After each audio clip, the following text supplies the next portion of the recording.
Friends, நாம இப்போ எங்கே போகிறோம்னா பாபநாசத்தை அடுத்த திருக்கருகாவூர். ஆமாங்க, இங்க கருவை காத்தருளும் கர்ப்பரக்ஷாம்பிகை கோவில் உள்ளது. இங்கு வந்து வேண்டிக் கொண்டால் கண்டிப்பாக குழந்தை பாக்கியம் கிடைக்கும் என்று சொல்கிறார்கள். அப்படி இந்த கோவில் வரலாறு என்னதான் என்று பார்க்க போறோம்.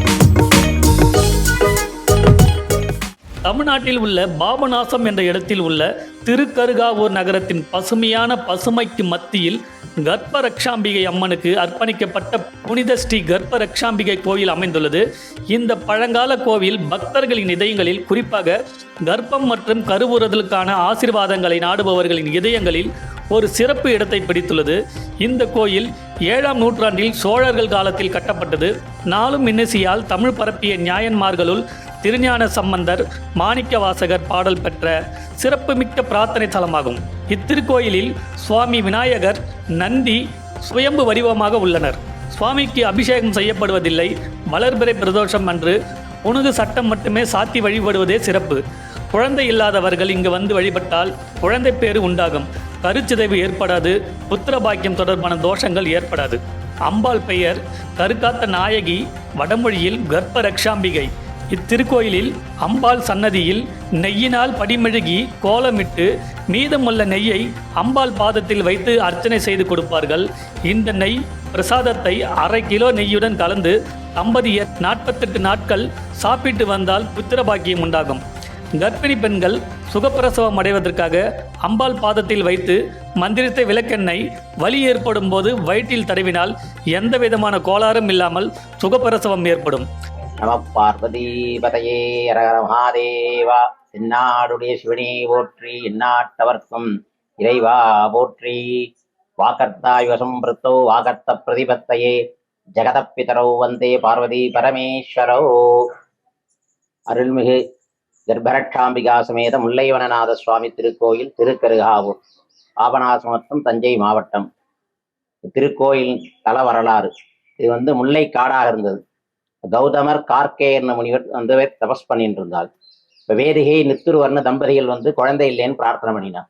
உடனே இந்த காட்டுல 48 நாள் சிவபூஜை பண்ணுங்க, உங்களுக்கு குழந்தை பாக்கியம் ஏற்படுங்கிறார். உடனே இந்த காட்டுல சிவலிங்கம் ஆலயம் எதுவும் கிடையாது. உடனே புத்து ஒன்று இருந்தது, அது மேல முல்லை கொடி சுத்தி இருந்ததுனால முல்லைவனநாதர்னு பெயரிட்டு 48 நாள் சிவபூஜை பண்ணிட்டு வந்தார். இந்த சிவபூஜையில சுவாமி மகிழ்ந்து அம்பாளுக்கு கட்டளையிட்டு அம்பாள் அந்த அம்மாவுக்கு மகப்பேறு பாக்கியம் கொடுத்தார். உடனே இந்த அம்மா கர்ப்பமானா. வருணலோகத்துல யாகம் நடக்கிறது. இந்த அம்மா தனிமையில் இருக்கும்போது ஊர்தவாத முனிவர்னு பிச்சை கேட்கிறார். உடனே கர்ப்ப அவஸ்தையினால உபசரிக்க முடியல. அது தெரியாத ரிஷி சபிச்சிட்டு போயிடுறார், என்னை அலட்சியப்படுத்துற, உனக்கு ராஜயிட்சி ரோகம் வரட்டன்னு. உடனே அந்த அம்மாவுக்கு வலிப்பு ஏற்பட்டு அந்த கரு கலைஞ்சு போயிடுறது. அம்பாள்கிட்ட போய் பிரார்த்தனை பண்றா, வரம் கொடுத்து சாபம் எடுத்து என்ன பரிகாரம் பண்றதுன்னு. உடனே அம்பாள் அந்த கலைஞ்ச கருவை எடுத்து கிடத்துல காத்து அங்கங்களை வச்சு அந்த அம்மாவுக்கு குழந்தையா உருவாக்கி கொடுக்குறார்.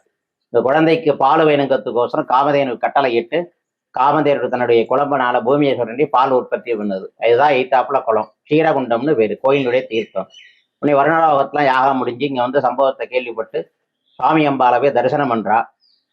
ரிஷபாரூடரா காட்சி கொடுத்து உங்களுக்கு என்ன வர வேணும்னு கேட்கும்போது லோகக்ஷேமார்த்தமா வேண்டிக்கிறார். குழந்தை இல்லாதவெல்லாம் யார் வந்தாலும் குழந்தை உண்டாகணும், கர்ப்பிணிகளுக்கெல்லாம் கருச்சிதவதம் ஏற்படாது, புத்திர சம்பந்தமான தோஷங்கள் வராது. அதனால தமிழ்ல கருகாத்த நாயின்னு அம்பாள் பேரு, வடமொழியில கர்ப்பரக்ஷாம்பிகைன்னு பேரு. திருஞான சம்பந்தர் திருநாவுக்கரசரால் பாடல் பெற்ற ஸ்தலம். இந்த சாமி சுயம்பு புற்று மண்ணாலானவர். மேல அபிஷேகம்லாம் கிடையாது. மாசத்துல வளர்பிறை பிரதோஷத்தன்னைக்கு மட்டும் சுவாமிக்கு புனுகு சாத்துறது. விநாயகர், நந்தி, சிவன் மூவரும் சுயம்பு. இந்த குழந்தை இல்லாத தம்பதிகள் இங்க ஒரு நெய் ஒன்று கொடுப்போம். அம்பாள் சன்னதியில படியில நெய்யினால தடவி கோலம் போட்டு மிச்ச நெய்யை பாதத்துல வச்சு அம்பாள் சன்னதியில அர்ச்சனை பண்ணி கொடுப்போம். அதோட 1/2 கிலோ நெய் வாங்கி கலந்துட்டு தம்பதிகள் 2 பேரும் 48 நாள் சாப்பிட்டு வந்தா புத்திரபாகியம் ஏற்படும். இப்போ கர்ப்பமா இருக்கிறவாளுக்கு விளக்கெண்ணெய் பூஜை பண்ணி கொடுப்போம். இந்த பிரசவ காலத்துல வயிற்றுல தடவினா சுகப்பிரசவம் ஏற்படும், உயிர் சேதம் வராது. அம்பாள் பேர் தமிழ்ல கருகாத்த நாயகி, வடமொழியில கர்ப்பரக்ஷாம்பிகைன்னு பேரு. வைகாசி விசாகம் பிரம்மோத்சவம். இங்கே குழந்தை பிறந்ததுக்கு அப்புறம் சன்னதியில கொண்டு தொட்டில போடுறேன்னு பிரார்த்தனை பண்ணிப்பா. அம்பாள் சன்னதியில தொட்டில் இருக்கும், அதுல குழந்தைய இட்டு அதுல அம்பாளை ஒரு தடவை வளம் பிரார்த்தனை பண்ணிக்கணும். இப்போ துலாபாரம் கொடுக்குறேன்னு வேண்டிப்பா. அது மாதிரி துலாபாரம் குழந்தை எடைக்கிட, குழந்தை ஒரு பக்கம் என்ன நீங்க வேண்டிக்கிறீங்களோ அதை கொண்டு அம்பாளுக்கு காணிக்கா துலாபாரம் கொடுக்குற பிரார்த்தனை. இந்த பிரார்த்தனைகள்லாம் அம்பாள்கிட்ட இருக்கு. திருநாவுக்கரசர் திருஞான சம்பந்தரால் பாடல் பெற்ற தலம் மற்றும் இத்திருத்தலம் பற்றி பெரிய புராணம் உமாபதி சிவம் பாடியுள்ள சிவக்ஷேத்திர சிவநாமம் கலிவெண்பாவிலும் ராமலிங்க அடிகளார் விண்ணப்பிக்கலி வெண்பாவிலும் இடம்பெற்றுள்ளது.